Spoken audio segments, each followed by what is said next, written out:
Israel పైన Iran అనుకున్నట్లుగానే డ్రోన్లతో మిసైల్స్తో దాడి చేసింది. ఈ దాడి మరింత ఎస్కలేట్ అయి ఈ ఉద్రిక్తత రీజనల్ వార్గా ఒక ప్రాంతీయ యుద్ధంగా మారుతుందా అనే భయం అనుమానం ప్రపంచమంతటా కలుగుతుంది. అందుకే ఇజ్రాయెల్కు అన్ని రకాలుగా అండగా ఉన్న అమెరికా కూడా స్టేట్మెంట్ మీరు గమనిస్తే ఇజ్రాయెల్ రక్షణకు మేము కట్టుబడి ఉన్నాం అని చెప్తూనే పరిస్థితి చేయిజారకూడదు, అందరూ సంయమనం పాటించాలి, ఈ ఉద్రిక్తత మరింత పెరగకూడదు అని కూడా పేర్కొంది. అంటే ఇరాన్ దాడి తర్వాత కూడా అమెరికా స్టేట్మెంట్ చూస్తే ఇది మరింత ఎస్కలేట్ అయి రీజనల్ వార్గా రాకూడదు అనే ఆలోచన కనబడుతుంది. అఫ్కోర్స్ మనలాంటి దేశం సహజంగానే ఇది మరింత ఉద్రిక్తతకు కారణమై ప్రాంతీయ యుద్ధానికి రీజనల్ వార్కు రాకూడదు అని ఆశిస్తాం. కానీ ఇజ్రాయెల్కు ఇనుప కవచంలాగా అండగా ఉంటామని ప్రకటించిన బైడెన్ కూడా పరోక్షం మనకు అనఫీషియల్గా వస్తున్న అంతర్జాతీయ మీడియాలో వస్తున్న కథనాలైతే ఇజ్రాయెల్ రిటాలియేట్ చేయకూడదు అని అమెరికా ఒత్తిడి తెస్తోంది. ఇది ఇంటర్నేషనల్ మీడియా కథనం. ఎందుకంటే ఇరాక్ అటాక్ చేసింది. ఇరాక్ ఇజ్రాయెల్ మధ్య చాలా కాలంగా ప్రాక్సీ వార్ నడుస్తుంది. అంటే డైరెక్ట్గా యుద్ధం లేకపోయినా ఇరాన్ మద్దతు ఇస్తున్న హమాస్, హిజ్బుల్లాలు ఇజ్రాయెల్తో తలబడుతున్నారు. ఇజ్రాయెల్ ఇరాన్ మద్దతుతో ఉన్న హిజ్బుల్లాతోని హమాస్తోని తలబడుతోంది. అంటే ఒక రకంగా ఇరాన్ ఇజ్రాయెల్ ప్రత్యక్షంగా కాకుండా ఇప్పటి వరకు గత కొంతకాలంగా పరోక్షంగా తలబడుతున్నారు.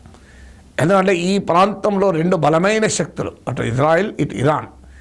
అయితే ఇటీవల పరిణామాల వల్ల మొదటిసారిగా ఈ మధ్య కాలంలో మొదటిసారిగా ఇరాన్ డైరెక్ట్గా మిసైల్స్తో అలాగే డ్రోన్లతో ఇజ్రాయెల్ పైన అటాక్ చేసింది.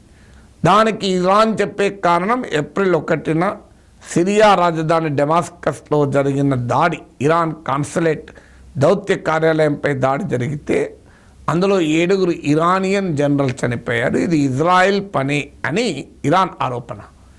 అందువల్ల మేము రిటాలియేట్ చేస్తామని ఇరాన్ ప్రకటించినట్టుగానే ఇరాన్ రిటాలియేట్ చేసింది.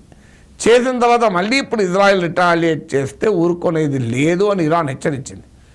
ఈ రిటాలియేషన్ తర్వాత కూడా ఇజ్రాయెల్కు అమెరికాకు ఇరాన్ హెచ్చరిక ఏంటంటే, మీరు గనక స్పందిస్తే మరింత తీవ్రమైన దాడులకు సిద్ధం కండి అని ఇరాన్ హెచ్చరించింది.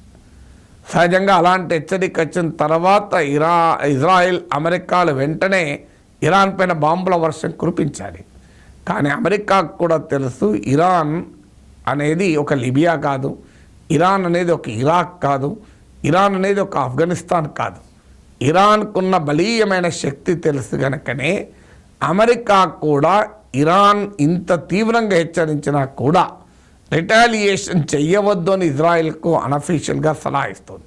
ఎందుకంటే Benjamin Netanyahu Israel prime minister పైన తీవ్రమైన ఒత్తిడి ఉంది. పొలిటికల్గా అతను అల్ట్రా రైట్ కోయలిషన్ నడుపుతున్నాడు. అంటే అతివాద సంకీర్ణ ప్రభుత్వానికి నాయకుడు. సో తన పదవి నిలుపుకోవడానికి ఇరాన్ పైన దాడి చేస్తేనే, ప్రతీకార దాడి చేస్తేనే తనకు పదవి నిలుస్తుంది అనే భావన కూడా నెతన్యాహుకు ఉండొచ్చు. కానీ అమెరికా మాత్రం ఆఫ్ ద రికార్డుగా చెప్తున్నది ఎలాంటి చర్యలకు పూనుకోవద్దని.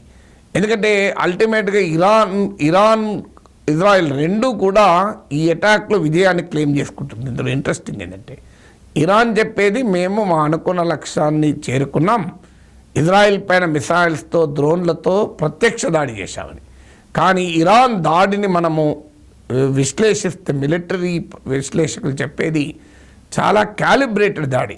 అంటే హమాస్ ఇజ్రాయెల్ పైన జరిపిన ఒక తీవ్రవాద దాడిలాగా ఇరాన్ చేయలే. ఇరాన్ చాలా జాగ్రత్తగా క్యాలిబ్రేటెడ్గా చేసింది. అందువల్ల ఇజ్రాయెల్లో ఎక్కడా భారీ ఆస్తి నష్టమో ప్రాణ నష్టమో జరగలే. దాడి చేయదలుచుకున్నది గనక ఒక సింబాలిక్గా అటాక్ చేసింది. అందువల్ల దాన్ని లిమిట్లో అటాక్ చేసింది. అన్లిమిటెడ్ వార్ఫేర్ లాగా ఇరాన్ చేయలే.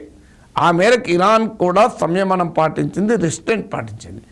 అంటే తమ రాయబార కార్యాలయంపై దాడి ఇజ్రాయెల్ జరిపిందని నమ్ముతున్నది కనుక రిటాలియేట్ చేయదలుచుకుంది, కానీ రిటాలియేషన్ యొక్క ట్రెండ్ చూస్తే it is more symbolic and principle than thorough warfare లాగా లేదు.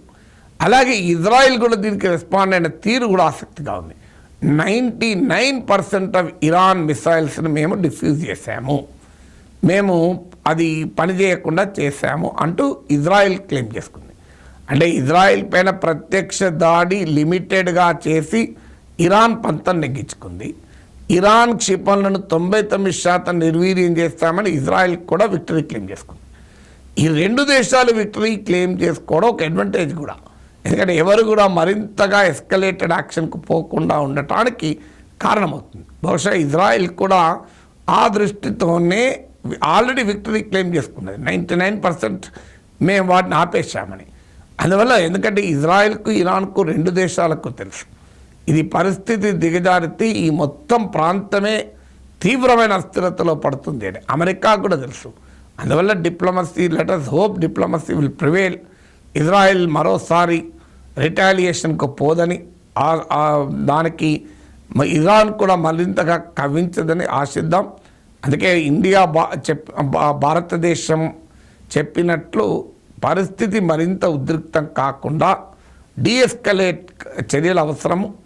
శాంతి సుస్థిరత కోసం రెస్ట్రెయింట్, అట్మోస్ట్ రెస్ట్రెయింట్, ఒక సహనం పాటించాల్సిన అవసరం ఇరుపక్షాలకు ఉంది.